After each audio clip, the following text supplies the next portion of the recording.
Vidas encurvadas, legal. Bom, galera, então 3, 2, 1. Grande pastorzão Silvio. Estamos aqui, ó, domingo, dia 28 de julho, de carona no sermão, trocando um pouco ideia sobre o último sermão de domingo. Falei sobre a mulher encurvada.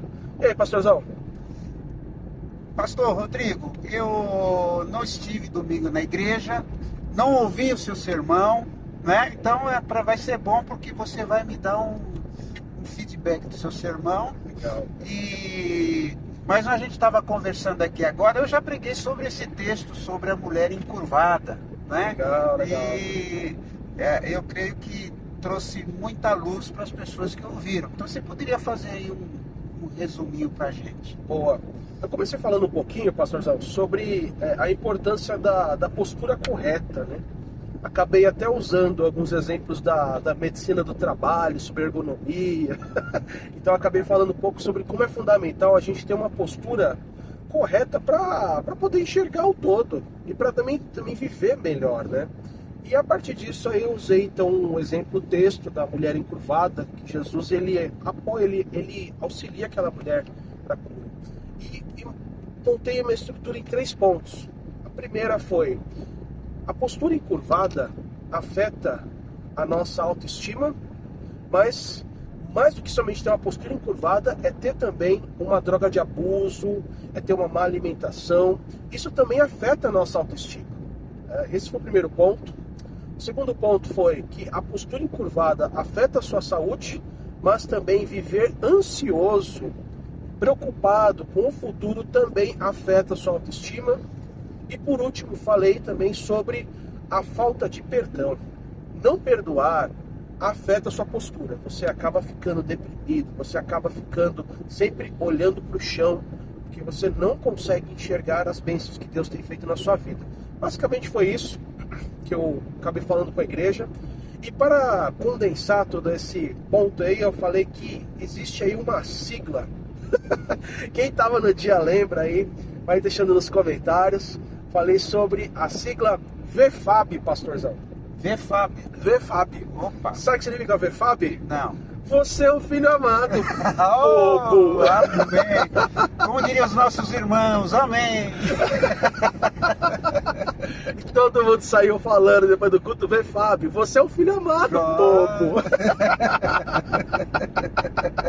E é quando a gente se recorda que somos filhos e filhas amadas, a nossa postura, ó, corrige. A gente fica... Isso é fundamental. Foi isso. Sabe que você falando aí, eu estava me lembrando que uma vez nós tentamos desenvolver um trabalho com as pessoas que dependiam da assistência social da igreja, né?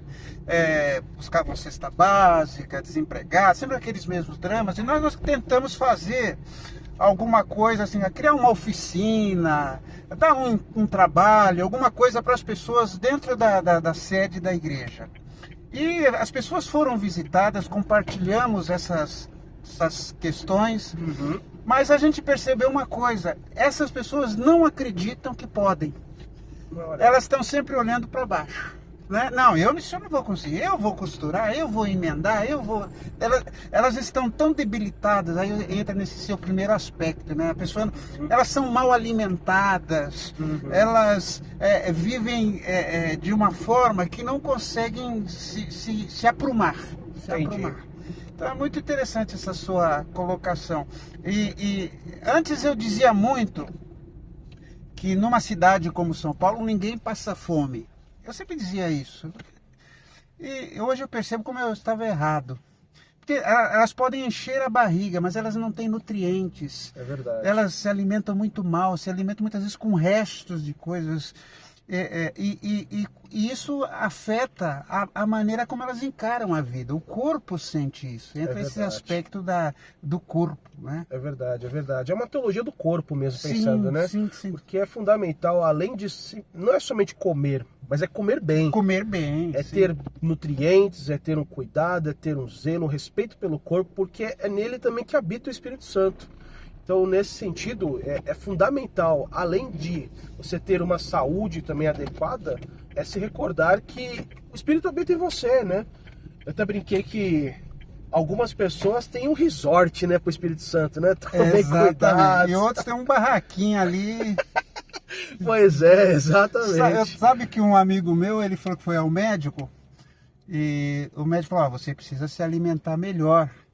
Aí o meu amigo disse, mas eu como bem, doutor. Eu falei, não, quem come bem sou eu, você come muito.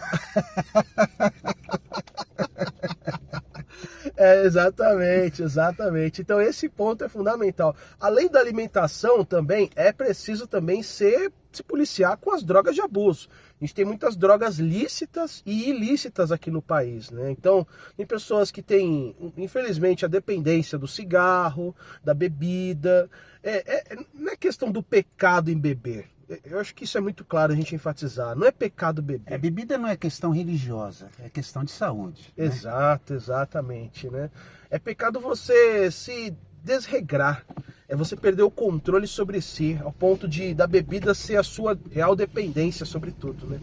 Então é importante a gente enfatizar isso, o quanto que isso pode também afetar a sua saúde e também o seu bem-estar, para você olhar a vida de cara aberta, olhar para frente, não ficar deprimido, não estar mal alimentado nesse quesito, né? E você também colocou sobre a ansiedade, né?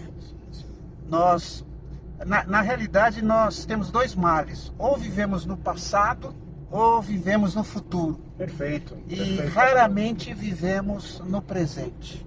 É um exercício que eu tenho tentado fazer na minha vida, que vem até de filosofias orientais, etc. É você estar presente no presente. Atenção plena. É você curtir cada momento da sua vida. Né? É verdade. E para que você não chegue àquele momento que diga, eu era feliz e não sabia, eu não soube aproveitar a infância dos meus filhos, eu não soube aproveitar o emprego que eu tinha, mesmo reclamando dele, mas ele...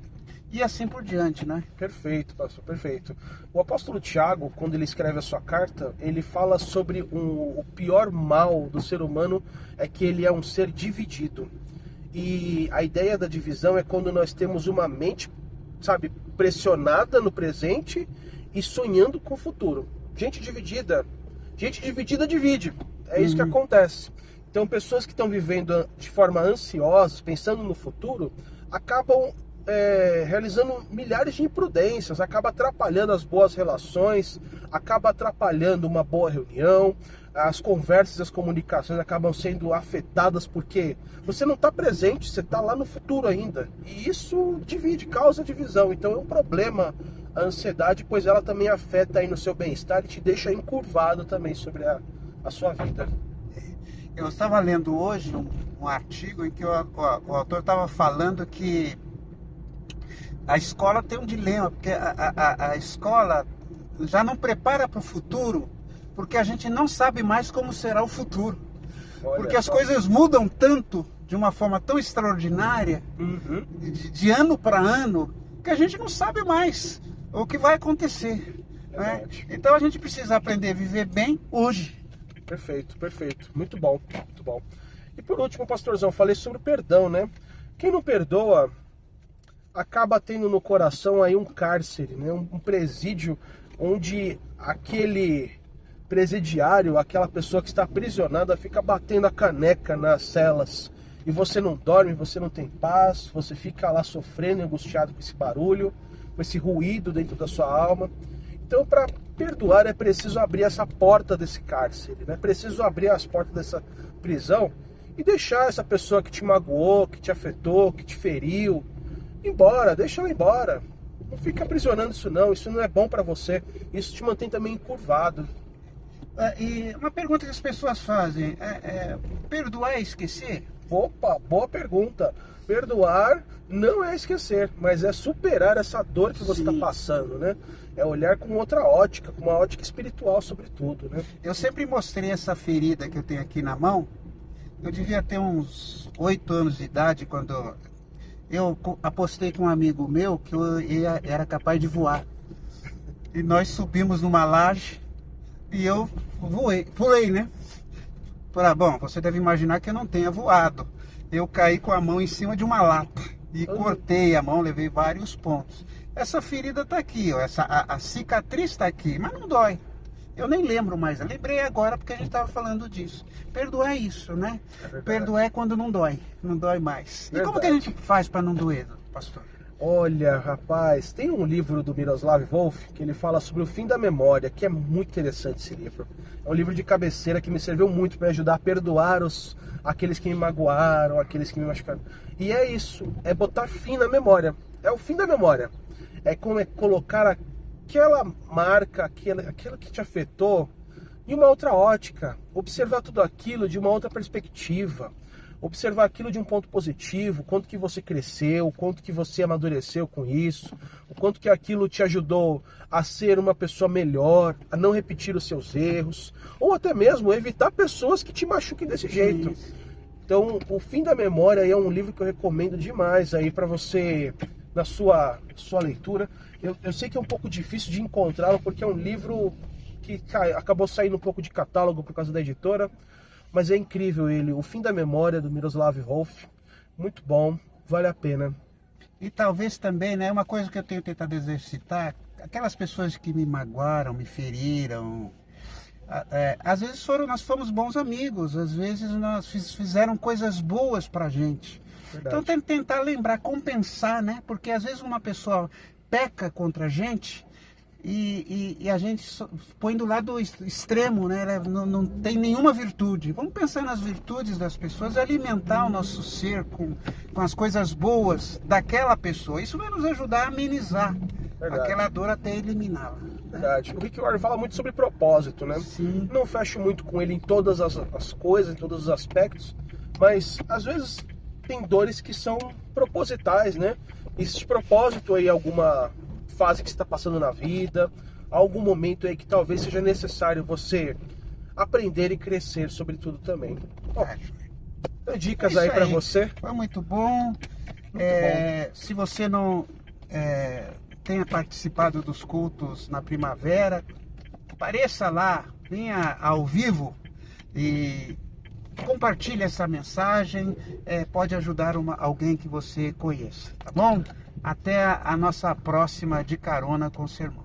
Até a próxima. Pastorzão, muito obrigado. Deus abençoe, gente. Tchau, tchau. Tchau.